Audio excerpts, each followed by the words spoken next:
તો આ તરફ મોરબીમાં ગટર ઉભરાવવાની સમસ્યાથી લોકોની અંદર ભારે આક્રોશ છે। શનાળા રોડ પર ગટર ઉભરાવવાની સમસ્યાને લઈ સ્થાનિકોએ ચક્કાજામ કર્યો।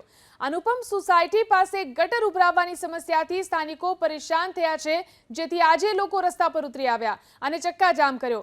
તેમનો આરોપ છે કે ગટર ઉભરાવવાની સમસ્યાને લઈ અનેકવાર રજૂઆતો કરાઈ, પરંતુ પાલિકા કામગીરીના દાવા કરે છે, પણ કામગીરી માત્ર કાગળ પર હોય છે। ચીફ ઓફિસરનું કહેવું છે કે રાત દિવસ કામગીરી કરવામાં આવી રહી છે।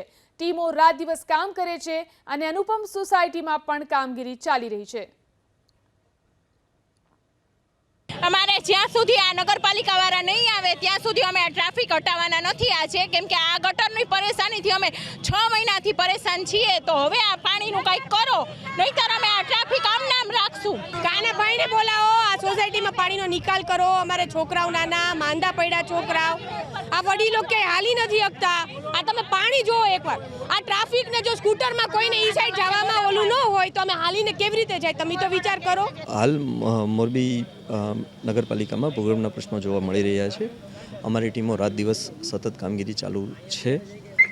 ભવિષ્યમાં પણ એવી વ્યવસ્થા ગોઠવવાની કોશિશ કરી રહ્યા છીએ કે પ્રોએક્ટિવલી અમને ખબર પડી જાય। એવું ના થાય કે ભાઈ કોઈ ફરિયાદ આવે ને ફરિયાદનું સોલ્યુશન થઈ શકે, પણ પ્રોએક્ટિવલી એવી જ કોશિશ કરવાની ટ્રાય કરીએ છીએ કે ફરિયાદ જ ના આવે।